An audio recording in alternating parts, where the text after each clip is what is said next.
So the project started with the philosopher Ruth Levitas and a book that she wrote and a proposal that she made called Utopie as method. And I was interested in taking up that idea with a group of people. And the idea is that you have a present situation that you want to correct or investigate, and then you look at the past to understand how you got there, and then you educate your desire to move forward. So the work of Taklif, Archivax, Zanan magazine is an installation with video. It's 2 videos of archival footage with sound. In the gallery you have the magazines, almost a complete collection. They've also produced a series of prints. There are prints that can be taken from the gallery, as well as some white-on-white prints that represent the issues that are not readily available, that you can't easily access because they were either suppressed or too popular. Diane is an artist I met in residency in Marseille, and she had already produced this work, but for her, she had mentioned that in Marseille you can't have a protest with one person. It's impossible to protest as an individual, you have to protest as a group. And so for her, these videos of their Snapchats of her daughter and their friends being grotesque and being ugly was a big protest against the really macho culture in Marseille. It's 3 pancartes, 3 protest posters that she projects mapped videos of her daughter and their friends. We have JJ Levine, who's an artist from Montreal. The work is 2 photos from the Intimate series.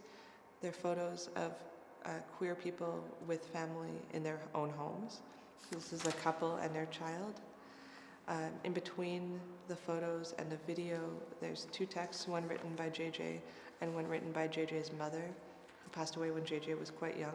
It's about how they want to be in the world. And then there's a video that he produced in his home, which was a shared communal house of his chosen family dancing to a song that he recorded as well. Comme, the Centre Recherche Urbaine de Montréal, which is Chris Carrière, Matt Killen, Alexandra McIntosh, Douglas Scholes, and Felicity Taylor, produced the Petite Enveloppe Urbaine numéro 23, des Incorporations. They've been producing these envelopes for several years. They usually come out of shows that they've done. In this case, the group decided to formally disincorporate and not to give up their project, but to no longer be an incorporated entity that has relationships with the government. They had incorporated only to access grant funding, and since you don't need to do that anymore, they decided to disincorporate. What we see in the gallery is the installation that is actually built out of previous projects of theirs, but it's the material from the envelope, and it's about the idea of chosen family. Michelle Lacombe, it's an installation and a performance. In the gallery, we have the installation of Cercle Mystérieux, which is an oil barrel with gravel and 2 photographs. The idea came out of her interest in images of women dancing in circles and the relationship to witchcraft that they often invoke and female power. Jake Moore produced this work, which is an investigation of a piece of text from Virginia Woolf's To the Lighthouse. What we're seeing in the installation is a recording of her reading the text in a manner similar to Advin Lucie's I Am Sitting in a Room. So she's read the text, and then she's recorded the recording of her reading the text, and then she's recorded that recording of her reading the text until the sound dissolves into nonsense.